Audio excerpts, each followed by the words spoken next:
The father was teaching his daughter how to use a nail gun, but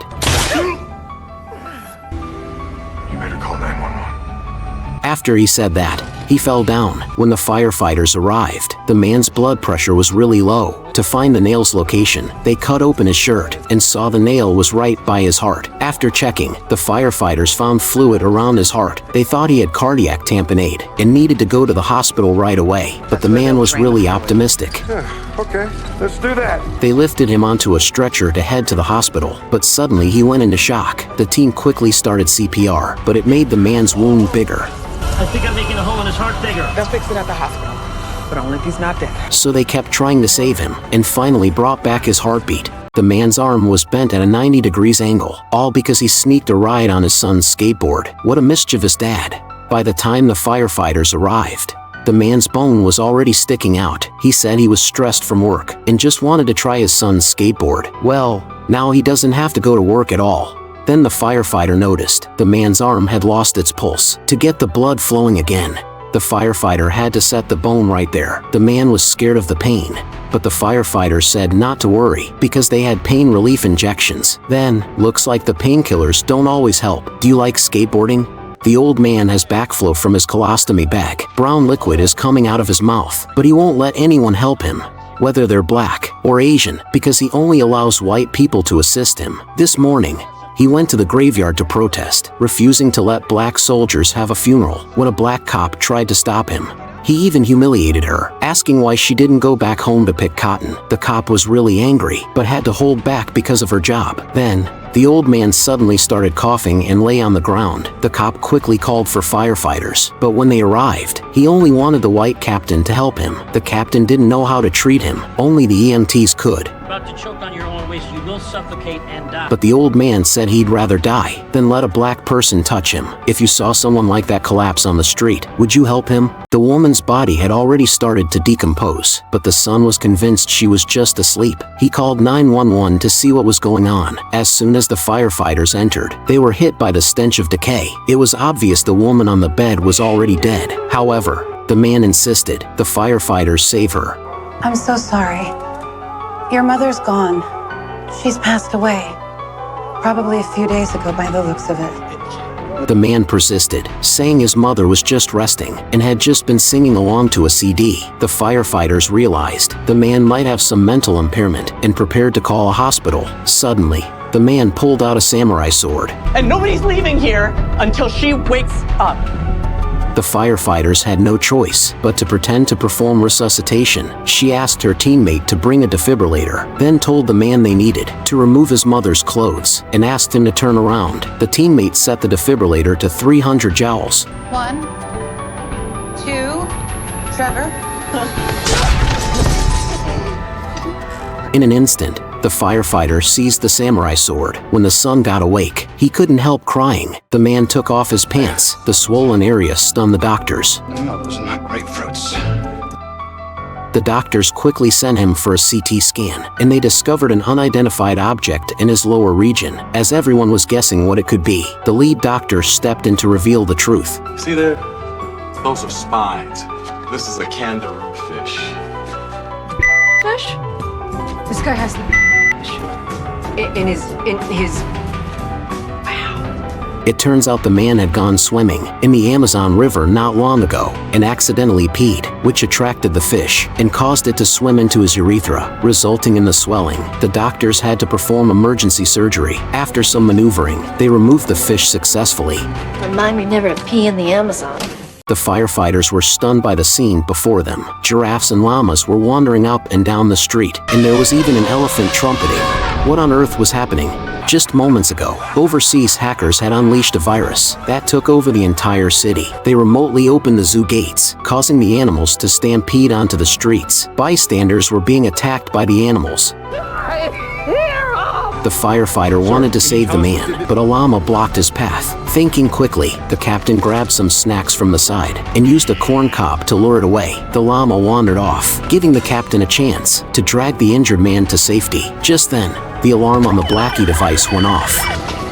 Hey, come on, come on.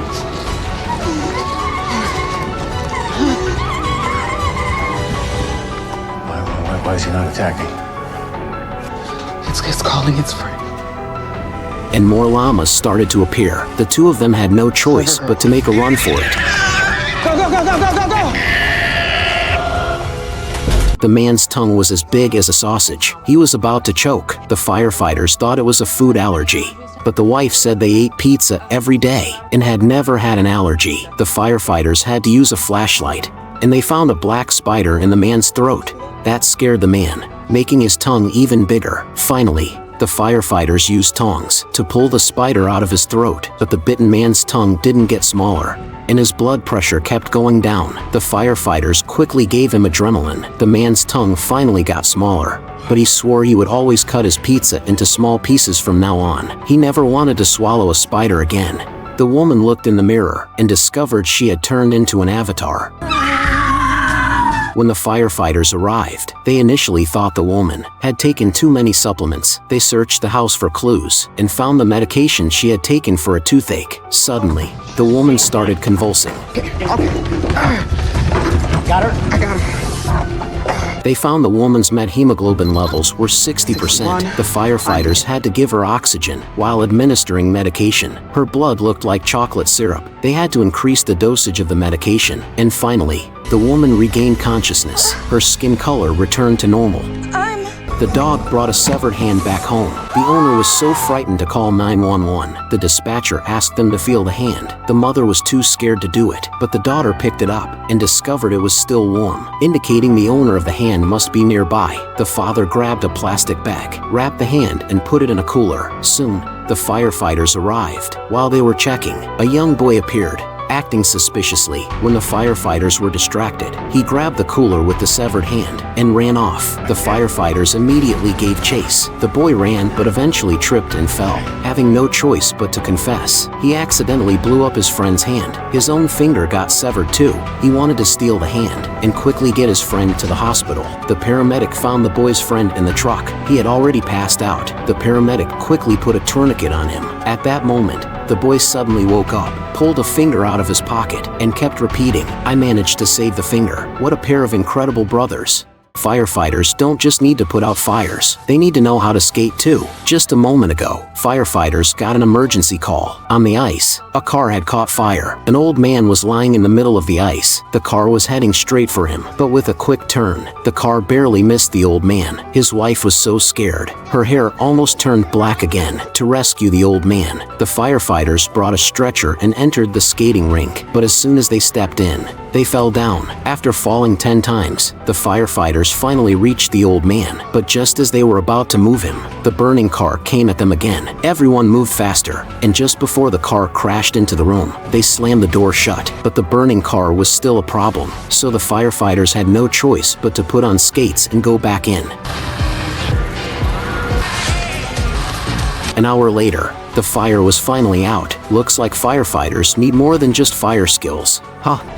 Hurry, I think my dad's sick. The firefighter ran into the house, only to find a white snake.